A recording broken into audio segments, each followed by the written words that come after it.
Good morning students. BSc second year inorganic chemistry ऑक्सीकरण अपचयन का यह 21st वीडियो है। 21वां 20 नंबर वाले वीडियो में अपन ने लिंगम डायग्राम और उसके एक्सट्रैक्शन ऑफ एलिमेंट्स अपन पढ़ रहे थे, जिसमें अपन ने जिंक का थोड़ा आइडिया लिया था।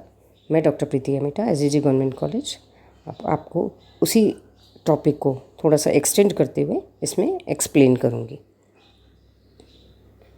देखिए, पिछली बार अपन ने पढ़ा था कि किस तरह से धनात्मक मुक्त ऊर्जा वाली अपचयन अभिक्रिया को किसी अन्य उच्च ऋणात्मक मुक्त ऊर्जा वाली ऑक्सीकरण अभिक्रिया के साथ यदि युग्मित किया जाता है तो सम्मिलित अभिक्रियाओं में ऋणात्मक मुक्त ऊर्जा मिल जाए। तो इस तरह से अपन उसके निष्कर्षण को आसानी से कर सकते, ताकि अपने को 2000 डिग्री सेंटीग्रेड तापमान और इतना तापमान नहीं बढ़ाना पड़ेगा। अब देखिए, ऋणात्मक ZnO वाला एग्जाम्पल अपन ने उसमें पढ़ा था। Zn plus oxygen gives twice ZnO, उसका लिंगम चित्र भी देखा था। ऋणात्मक मुक्त ऊर्जा के साथ होने वाली सबसे उपयोगी ऑक्सीकरण अभिक्रिया कार्बन की है।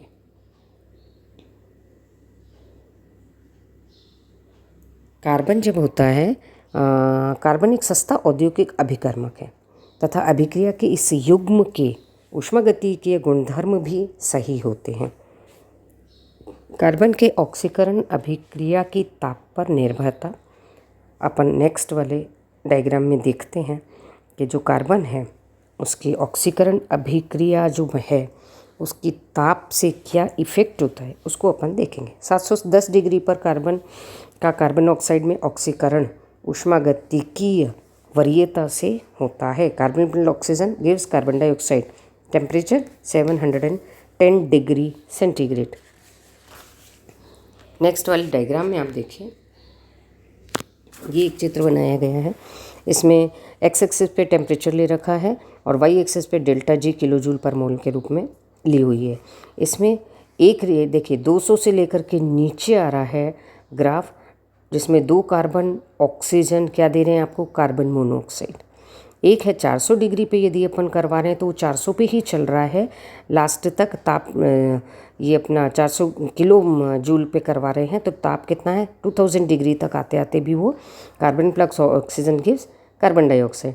जबकि पहले वाले में है क्या है, 200 ग्राम मोल लेते हैं और उसको नीचे नीचे लेते लेते 2000 तक लाते हैं तो कार्बन जो है ऑक्सीजन के साथ मिलके कार्बन मोनोऑक्साइड बनाता है। कार्बन के ऑक्सीकरण की मुक्त ऊर्जा के फलन के रूप में आपको ये दिखाई दे रहा है। अभिक्रिया में मुक्त ऊर्जा परिवर्तन के लिए रेखा का ढाल शून्य के बिल्कुल नज़दीक होता है, क्योंकि समीकरण के दोनों ओर 1 मोल गैस है। लेकिन कार्बन के ऑक्सीकरण में कार्बन मोनोऑक्साइड बनने में रेखा का ढाल तीव्र ऋणात्मक होता चला जाता है, क्योंकि इस अभिक्रिया में 1 मोल गैस से 2 मोल गैस प्राप्त हो रही है। 1 मोल 1 2 देखिए आप, इसमें 1 मोल गैस से अपने को क्या मिल रही है, 2 मोल गैस मिलेगी। इसलिए जैसे जैसे इसमें कार्बन मोनोऑक्साइड बनता जाता है, ऑक्सीकरण होता जाता है, वैसे वैसे ढाल तीव्रता से कम होते होते किधर चला जाता है, ये ऋणात्मक साइड में चला जाता है। 2 कार्बन ठोस ऑक्सीजन के साथ मिलकर के कार्बन मोनोऑक्साइड गैस बनाते हैं।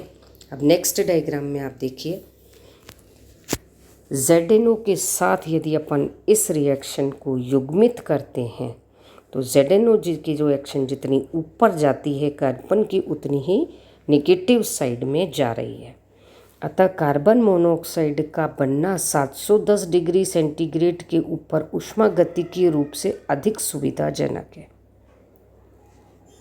710 डिग्री से ऊपर, यानी कि ये पॉइंट लग रहा है जो ग्राफ में डॉट जो लग रहा है, ये करीबन 710 डिग्री है।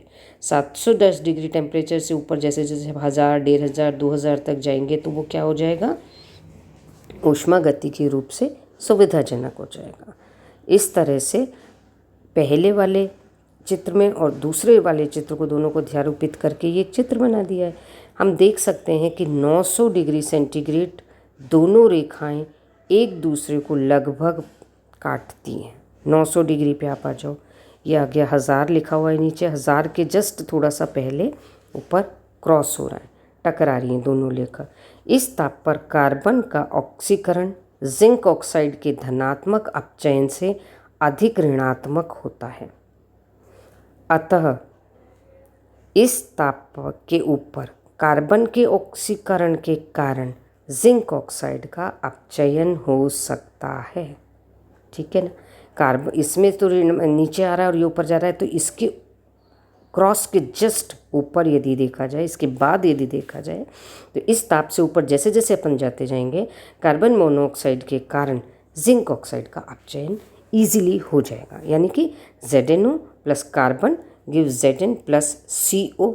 T is greater than 1000 degree, 1000 degree centigrade तक करने पर ये इजीली इसको युग्मित कर लेगा और युग्मित करने के बाद Zn को गैस के फॉर्म में मिल जाएगी और कार्बन मोनोऑक्साइड उधर अलग बन जाएगा।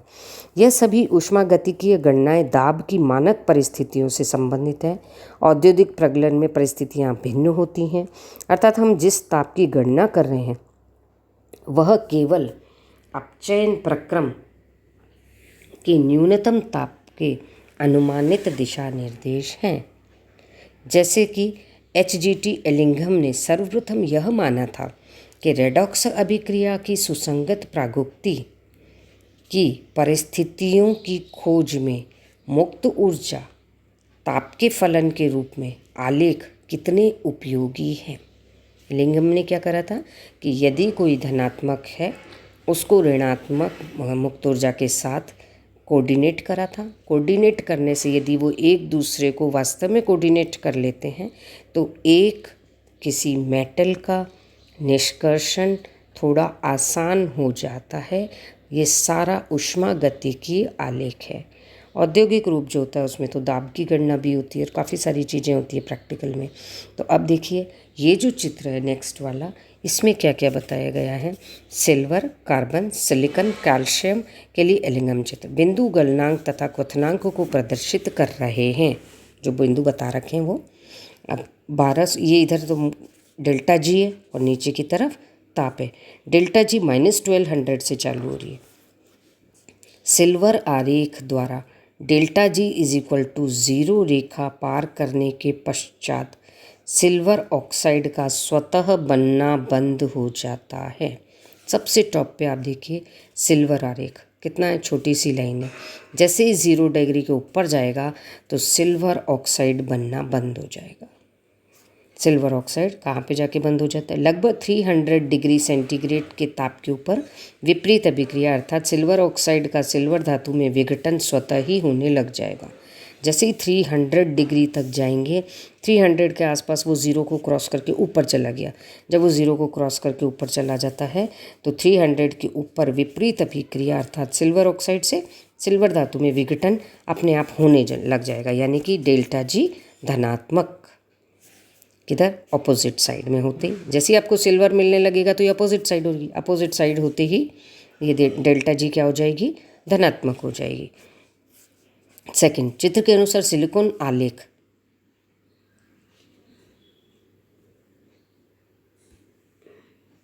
चित्र के अनुसार सिलिकॉन आलेख कार्बन के आलेख को लगभग 1500 डिग्री पर काटता है। सिल्वर सिलिकॉन वाला देखिए कहाँ से चालू हो रहा है, -800 से चालू होकर के ये 1500 के करीबन, लगभग 1500 से थोड़ा पहले ही है, उसमें किसको काट रहा है? ये 1500 पर ऊपर सिलिकॉन ऑक्साइड के बनने की मुक्त ऊर्जा कार्बन मोनोऑक्साइड से कम है।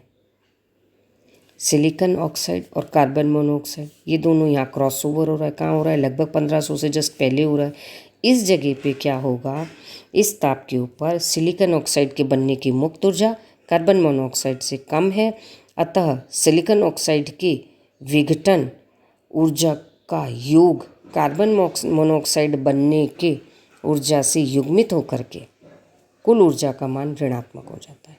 सिलिकॉन ऑक्साइड और CO दोनों की युग्मित ऊर्जा को यदि इसके बाद पॉइंट के बाद देखा जाए तो दोनों का योग कुल ऊर्जा ऋणात्मक मान में हो जाती है।